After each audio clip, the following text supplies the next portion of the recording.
ইন্টারপোলের red নোটিশের মাধ্যমে কি শেখ হাসিনাকে ফেরত আনা সম্ভব?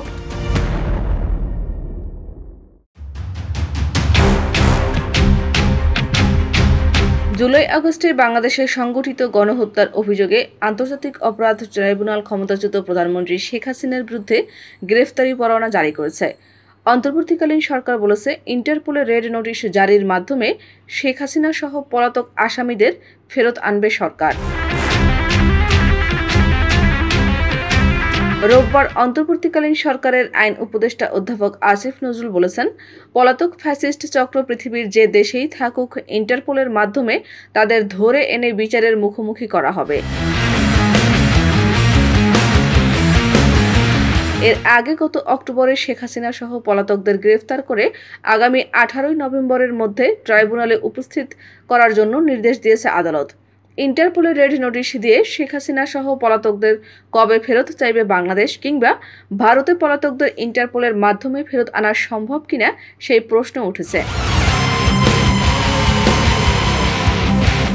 আন্তর্জাতিক অপরাধ ট্রাইব্যুনালের চিফ প্রসিকিউটর তাজুল ইসলাম বলেছেন, ফরমালি আমাদের পক্ষ থেকে ওয়ারেন্ট ইস্যু চলে গেছে বাংলাদেশ পুলিশের সদর দপ্তরে।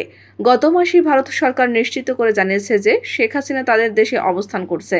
ভারত ও বাংলাদেশের মধ্যে প্রত্যর্পণযোগ্য অপরাধের মামলায় অভিযুক্ত বা ফেরার আসামি ও বন্দীদের একে অপরের কাছে হস্তান্তরের জন্য একটি চুক্তি আছে 2013 সাল থেকেই। তাহলে বাংলাদেশ কেন সেই চুক্তি অনুযায়ী ফেরত না চেয়ে ইন্টারপোলের সহযোগিতা চাচ্ছে, সেটি নিয়ে প্রশ্ন উঠেছে। অক্টোবরের 17 তারিখ আন্তর্জাতিক অপরাধ ট্রাইব্যুনালে বিচার কাজ শুরু হওয়ার পর শেখ হাসিনা ও আওয়ামী লীগের সাধারণ সম্পাদক ওবায়দুল কাদের সহ 45 জনের বিরুদ্ধে গ্রেফতারি পরোয়ানা জারি করে ট্রাইব্যুনাল। আগামী 18 নভেম্বরের মধ্যে শেখ হাসিনা সহ পলাতকদের আদালতে হাজির করার নির্দেশ দেওয়া হয়েছে। আন্তর্জাতিক অপরাধ ট্রাইব্যুনালের চিফ প্রসিকিউটর তাজুল ইসলাম বলেন, বাংলাদেশ পুলিশের আবেদনের প্রেক্ষিতে শেখ হাসিনা সহ পলাতক আসামিদের ফেরত আনতে ইন্টারপোল রেড নোটিশ জারি করবে। নিরাপত্তা বিশ্লেষকরা বলছেন, ইন্টারপোল আসামিদের অবস্থান সম্পর্কে জানার পর সে বিষয়ে হস্তক্ষেপ করতে পারে। সাবেক পুলিশ মহাপরিদর্শক নুরুল হুদা বলেন, রেড অ্যালার্ট মানে অমুক লোক এর বিরুদ্ধে আমাদের এখানে মামলা বা ওয়ারেন্ট আছে। ওই আসামি যে দেশে আছে সেই দেশের পুলিশ বিভাগকে ওই আসামির ওপর নজর রাখতে বলবে। বাংলাদেশের গণমাধ্যমগুলোর তথ্য বলছে, এখন পর্যন্ত ইন্টারপোলের মাধ্যমে 17 জন অভিযুক্ত আসামিকে বাংলাদেশে ফেরত আনা গেছে। এক্ষেত্রে ইন্টারপোল যদি সহযোগিতা করে থাকে, তাহলে শেখ হাসিনা সহ পলাতক আওয়ামী লীগ নেতাদের দেশে ফেরত আনা সম্ভব কিনা এমন প্রশ্নে সাবেক পুলিশ কর্মকর্তা নুরুল হুদা কিছুটা সন্দেহ প্রকাশ করেছেন।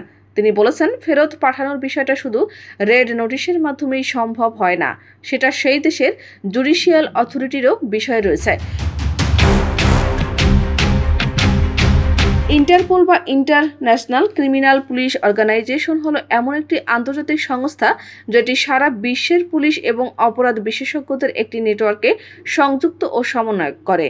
এর প্রধান কাজ অপরাধীদের ধরতে আন্তর্জাতিক পুলিশকে সহায়তা করা, যেন বিশ্বের সব পুলিশ অপরাধের বিরুদ্ধে এক হয়ে কাজ করতে পারে। যদি একটি দেশের আসামি সেখানে অপরাধ করার পর অন্য দেশে চলে যায়, তখন সেই আসামিকে ধরতে ইন্টারপোলের সহায়তা লাগে।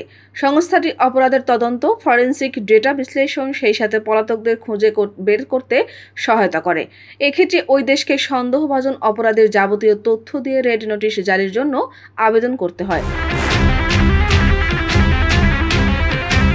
তবে ইন্টারপোল কোনো আসামিকে ধরিয়ে দেওয়ার আবেদন পেলেই তার বিরুদ্ধে রেড নোটিশ জারি করতে পারে না বলে জানিয়েছেন পুলিশের সাবেক মহাপরিদর্শক নুরুল হুদা। তিনি বলেন, যদি কোনো দেশ অভিযুক্তের বিরুদ্ধে রেড নোটিশ জারির জন্য ইন্টারপোল সদর দপ্তরে আবেদন জানায়, তাকে ওই অভিযুক্তের অপরাধ বিষয়ক যাবতীয় কাগজপত্র, মামলা কপি ইত্যাদি সংগ্রহ করে ইন্টারপোলের কাছে দিতে হয়।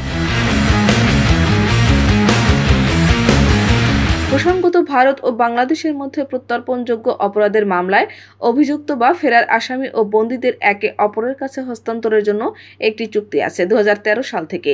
চুক্তি অনুযায়ী যদি কোনো ব্যক্তির নামে মামলা বা অভিযোগ দায়ের হয় বা তিনি দোষী সাব্যস্ত হন অথবা দেশের আদালতের কর্তৃক প্রত্যর্পণযোগ্য অপরাধ করার জন্য তাকে ফেরত চাওয়া হয়, তাহলে তাকে ফেরত দেবে বাংলাদেশ ও ভারত। ভারতের সঙ্গে বাংলাদেশের বন্দি প্রত্যর্পণ চুক্তিটি 2013 সালে করা হলেও 2016 সালে মূল চুক্তিটি সংশোধন করা হয়। সংশোধনের সময় এমন একটি ধারা যুক্ত করা হয়েছিল, সেটি হস্তান্তরের প্রক্রিয়াকে বেশ সহজ করে তুলেছিল।